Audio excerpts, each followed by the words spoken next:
we're joined by two representatives from the Pennsylvania Horticultural Society, also known as PHS for short. For those unaware, PHS is a Philly-based organization that uses horticulture to advance the health and well-being of the greater Philadelphia region through a variety of workshops and programs. They help increase access to fresh food, create healthy living environments, foster deep social connections, and improve economic opportunities throughout the region. And for today's session, we're joined by Associate Director of Community Education, Sally McCabe, who you see on screen here, and Garden Resource Specialist, Cassidy Cabrera. Sally and Cassidy join us to give an introduction to container gardening. It's a concept some of you may already be familiar with and, kind of started doing on your own. And for some of you, this might be totally new, but in any case, Cassidy and Sally are here to set us up for success by sharing insights into how to choose the right container, conducting proper maintenance, choosing the best plants right now, all that good stuff. So we really appreciate them taking the time out for us today, and it ought to be a great lesson. So without further ado, Sally, you can take us away. I'm going to talk about containers, the soil, the plants, and then ongoing maintenance through the rest of the year. We're right here on the cusp of, yes, it's hot as all get out outside, but we need to be thinking about fall. And that means that right now, as we're lining up our containers to grow food, we're putting fall crops in.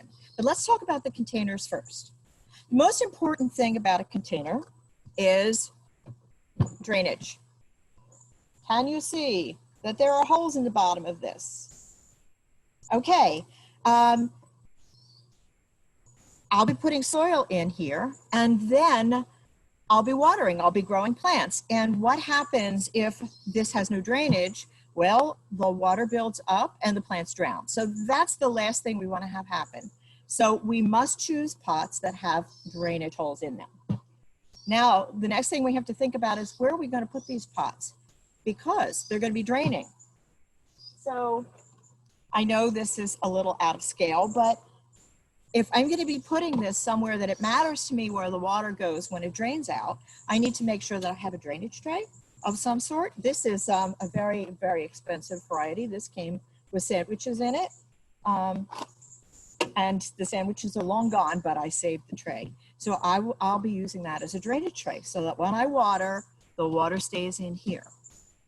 The next thing I have to think about is if I have a drainage tray and I have water draining into it, there's water in there.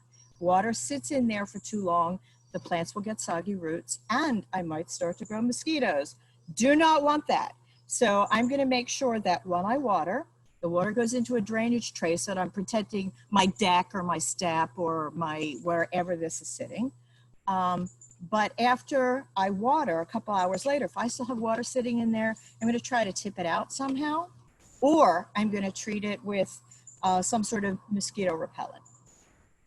So I've got my container. What kind of container do I want? Well, aesthetically, do I want this color? Do I want this color? Do I want plastic? Do I want clay? Let's think about these things for a second. Clay is porous. So clay will allow air to go in and out, and it will wick the moisture out from inside the soil to outside. And that means that the plant's roots will have more air, but they will also dry out faster. So I have to think about, do I want a clay pot? And if I want a clay pot, because aesthetically, that's what speaks to me, then I need to know that I'm going to be watering it that more often. If I have a plastic pot, nothing. Water is not going to evaporate. The only water is going to evaporate out of the top or drain out of the bottom. So this will not be needing water as often. The other thing I think about is color. It's not just aesthetics. A lighter color will reflect the light more. A darker color will absorb the sunlight, and that means that the roots will get hot. If I'm growing a fall crop, like I'm going to be talking about when we get done with the containers, you can view over here my fall crops. They prefer a cooler soil. So if I'm going to be planting them now when it's 90 degrees outside, I might want to think about a lighter color pot, or I might spray paint this or put designs on it, or group them together so that they're not all directly in sun shining on this dark surface.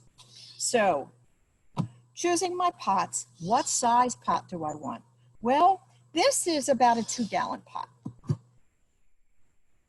Maybe a little bit more, let's see. This is more a 3-gallon pot. This is probably a 10-gallon pot. Bigger is better in this case because I have more soil, so there's more of a buffer. The more soil I have, the slower the whole mass of it dries out. If I'm using little teeny pots dry out faster than big fat pots. So in this heat, I'm going to be watering at least once a day. And with the smaller pots, I'm going to be watering possibly twice a day because they dry out so much faster. So what can I do about that? Well, I can use larger pots or I can use smaller pots grouped together so that they're sharing the space and there's more humidity, there's a little less glaring sun.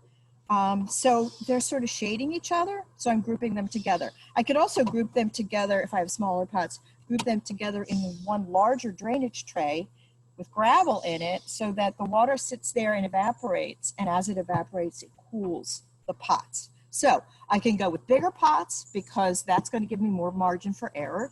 I could go with smaller pots, plant fewer plants in them and group them, or I can go with many smaller pots and just grow herbs. I can't grow a big vegetable in a tiny little pot. I need to have, for my stuff, much more space. So let's talk about, we talked about the containers. If anybody's got questions still about the containers, get them in the chat and we'll come back to them. So Sally, can you actually talk about, so like a plastic container is super easy because it doesn't have drainage holes. You can easily like take a drill and just make your own holes.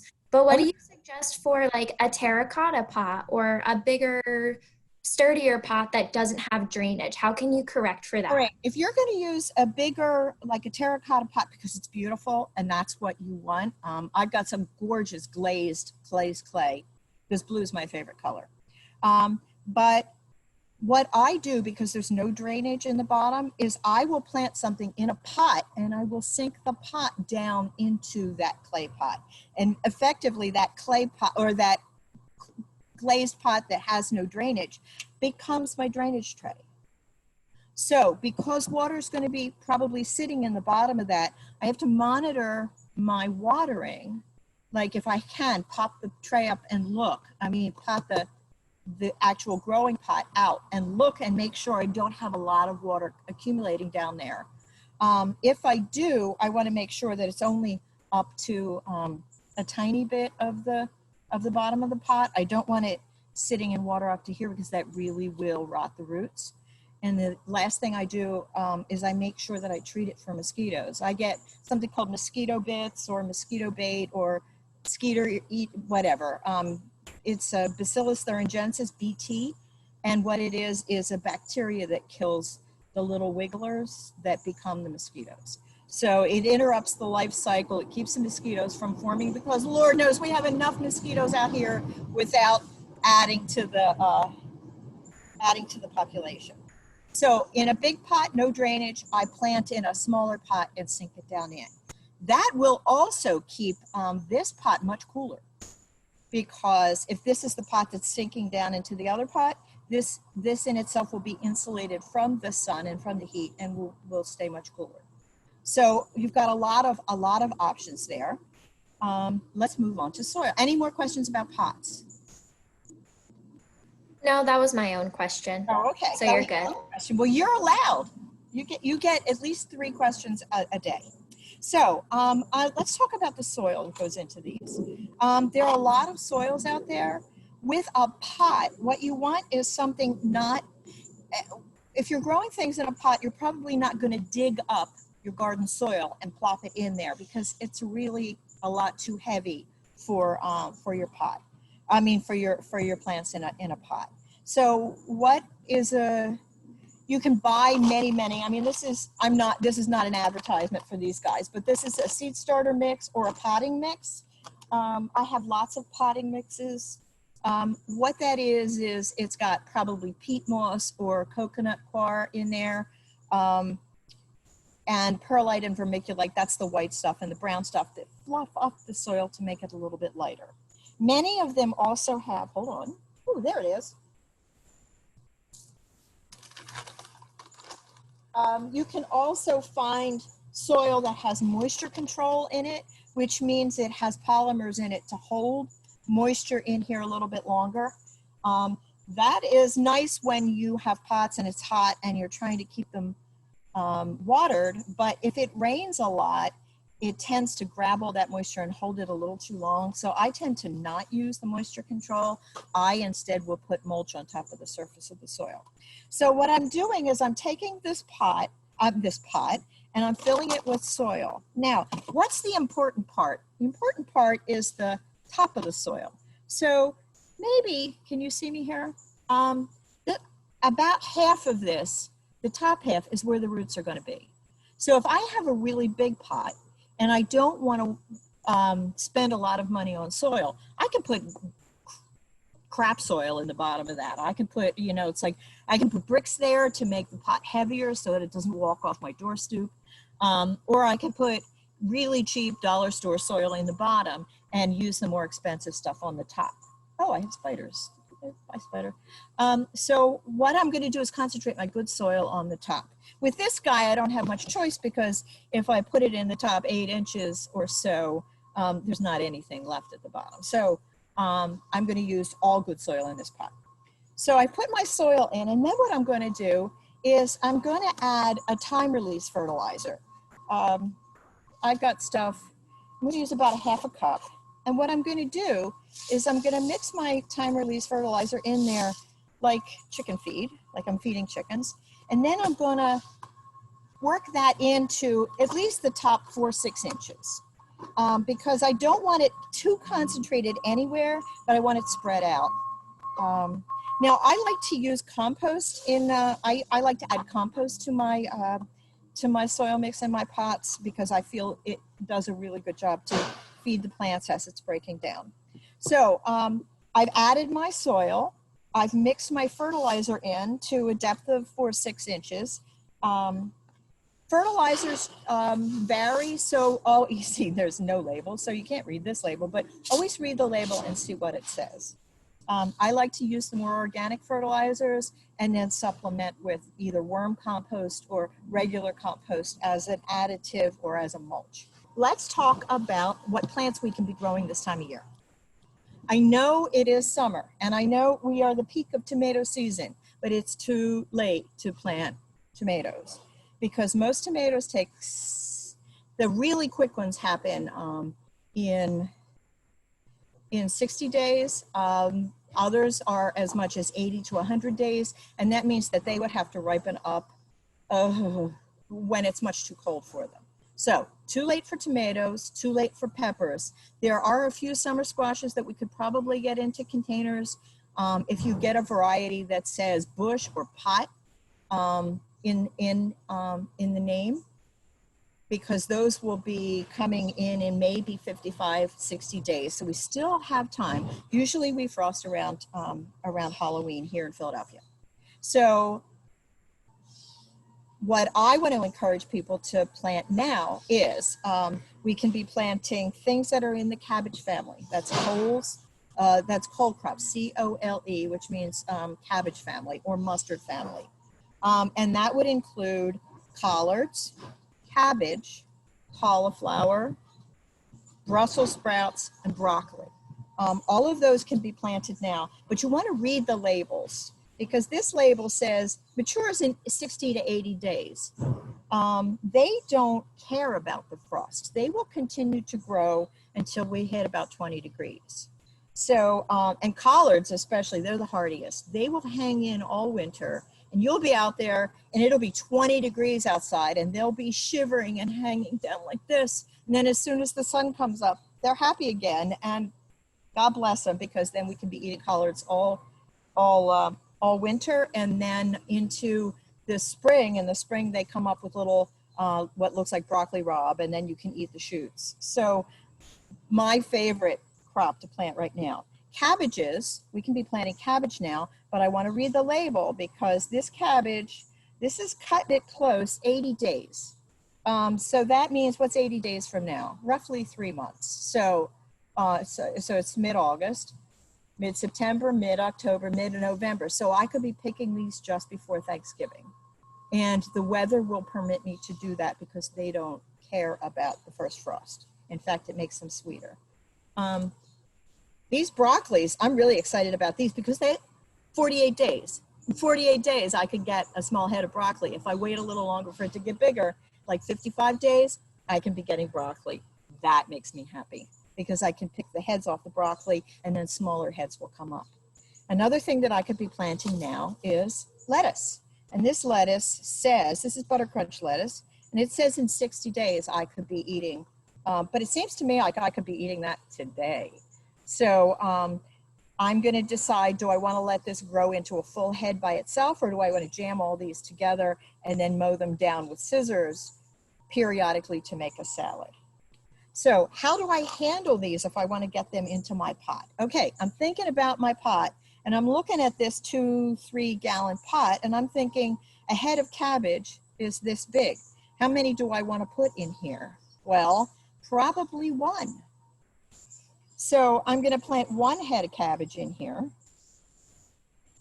These came all in I was able to get these, and I advise patronizing your garden centers rather than your big box stores. I don't think the box stores are going to have these this year, has been what I'm hearing. But the smaller groups like Primex or Greens Grow or the other garden centers in your home area are starting to get these in now. So I've taken 3 out, and I'm very carefully separating them so that I'm not wreaking total havoc on the roots. And then I'm looking at where was it planted. Here's the level of the soil. So because I've already mixed my fertilizer in here, I don't have to do anything except make a hole that's the size of this, put it in, and set it in. It looks lonely. I mean, it looks lonely in there right now because it's only this big and it's got all this space. But what I could also do for now is put an indicator plant in there. I use generally, I'll stick a baby basil or sprinkle some basil seeds in there because basil is, although it won't last past the frost, and this will continue past the frost, by the time this starts to get big, I can be harvesting the basil already, just cutting the tops off and letting it regrow. And in the meantime, what the basil is doing, because it's a very delicate plant, it looks delicate, but it's really hardy. Every time this pot is too dry, that basil will wilt. And it's called flagging. That basil will flag, and I can see it from across the yard. I can see, oh my God, my basil is wilting. Let's get over here and water the plant. So it's my, hey, I need some water indicator plant. So I try to stick basil, or if I'm doing ornamentals, I stick a coleus in there.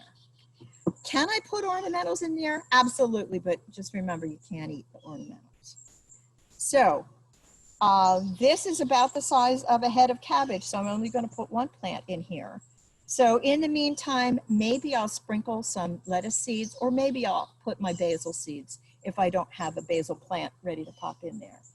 Can I also plant lettuce? Yes. And here's, you can get lettuce from baby plants, but you can also get lettuce seed. And lettuce is perfectly happy to grow from seed. The reason I would grow cabbage and broccoli and cauliflowers from plants is because I'm getting a jump on the season. I might get a 2 or 3 week jump. But lettuce is perfectly happy to go in from seed or to go in from plants. And the other star here is my Swiss chard, because this is Swiss chard bright lights, and I can be eating big chunks of Swiss chard. I can be trimming little guys and putting them in salad because they come, if you can see the different colors, there's There's gold, there's orange, there's red, there's purple. And the fun part is you pull them up and the roots are exactly the same color. But I could be trimming some of these and throwing them in a salad just to add some color to a salad. But if I wait, I get big, big leaves, and very happily they stir fry or steam, or you can eat them raw. So with a pot like this, I was able to put 3 colored plants in here.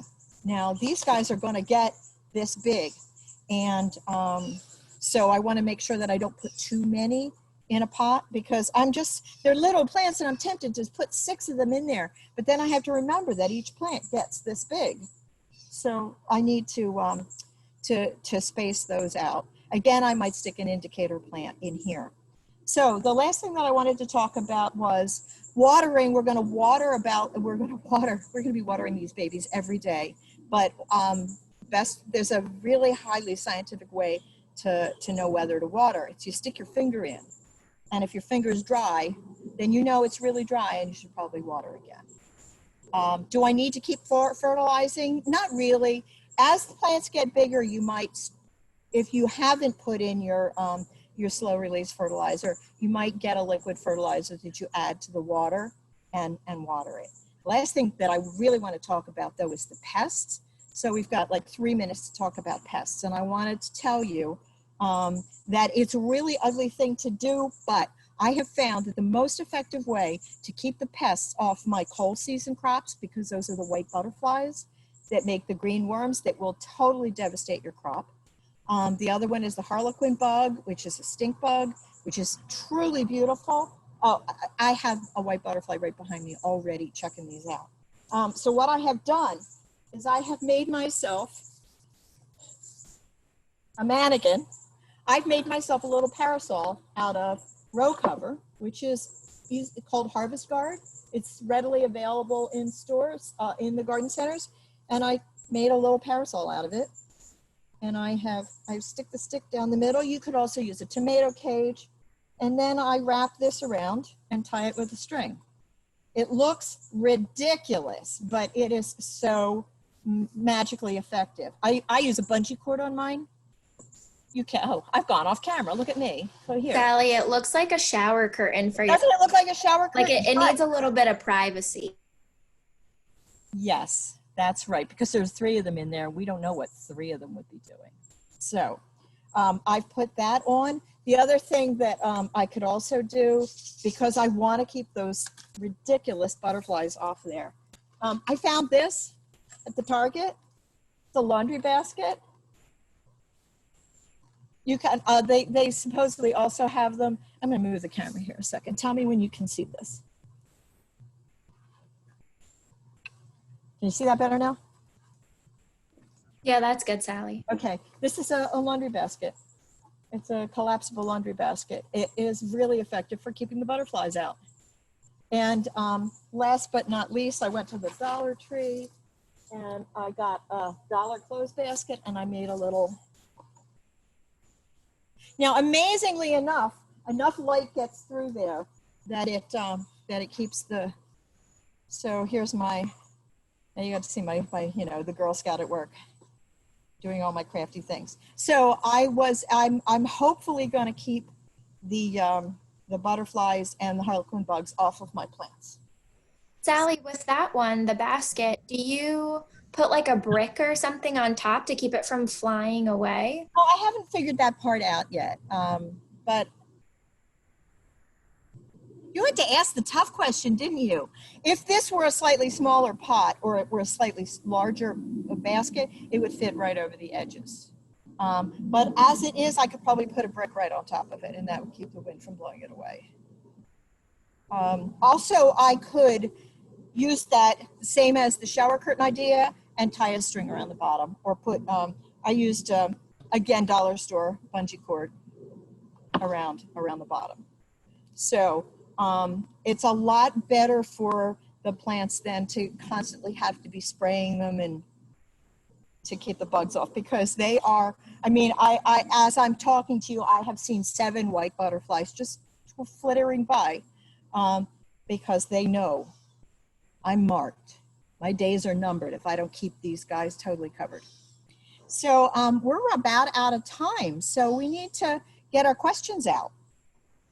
Sally, you want to give some last words on a few questions that I answered, see if I missed anything? Sure, except I don't know All what right. questions you answered. I'll read them to you. So Phil asked, how often should soil be changed depending on the size of the pot? So I said if you're topping off the soil with compost each season, you don't really need to fully change the soil, but do you have any last words on that? Because I'm using a slow release fertilizer, it's gone by next season. I like to refresh by adding more compost, and I forgot to say thank you, Phil. I top my soil with compost or mulch because it keeps the soil from drying out quite as fast. And as the mulch is breaking down, which since I'm using compost, the compost is breaking down, it's feeding organic matter into the pots. So I don't really need to, unless I see that I'm building up, you know how with houseplants you build up a white salt around the top of the pot. If I'm starting to see that because of the water I'm using, then I might scrape the inside of the pot or dump the whole pot out, scrub the pot with a scrubby to get rid of that, wash it real well, and then put things back in. I would totally replenish the soil if I found that I was doing early season and I was doing, say, maybe tomatoes in here, and my tomatoes got blight. I would dump that soil somewhere else and replace the soil totally. So if I've got a terrible disease, I don't want to repeat that. So I would dump that in the compost so that it had a chance to be refreshed and the diseases could get, I'm assuming that most of them are diseases that could get eaten by the critters in the compost bin. So that was a lot of words for whenever you feel like it, unless you get salt, in which case salt or disease, totally replace, scrub the pot, start over. So Christina had asked about Brussels sprouts that they're growing. When they planted them from seed, I'm assuming in May, I'm wondering when they can expect to see an actual Brussels sprout that they can harvest. If you've grown Brussels sprouts, if you've not grown Brussels sprouts before, what you'll find is, let's see if I can show you on one of these, on this cabbage plant. Okay, let's see how close I can get to the camera. In between each, where each stem of each leaf comes out, that's where the Brussels sprout will form. So if you are starting to see things grow in like the upside down armpit of the plant, you can break off the leaf to give them more room. And then you can eat the leaves like you would collard greens or cabbage leaves. You could stir fry them or stew them. But a lot of the old folks seem to take the branches off so that the Brussels sprouts more form.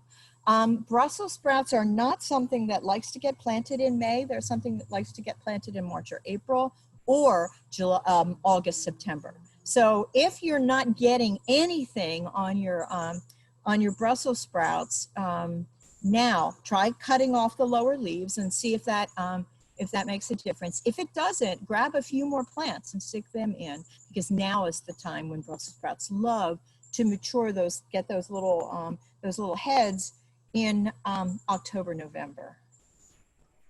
I like that you refer to again, the Brussels sprouts as little armpits. Well, they're little upside down armpits. You know, because the leaves grow up, so they grow in the upper armpits rather than the lower armpits. Because how else can you explain Brussels sprouts? It's an acquired taste. Exactly. So I'm glad everybody could come out. Jake, thanks for asking us. Cassidy, as always, you're wonderful. Good questions. Keep on growing. Grow some food. Don't forget to share it. Awesome. Thank you, Sally. Really appreciate you sharing all that today. My pleasure. Great. All right. And thank you, Cassidy, as well. Always appreciate it. Of course. And thank you, everyone, for coming out today. Hope to see you at the next session. Have a good afternoon.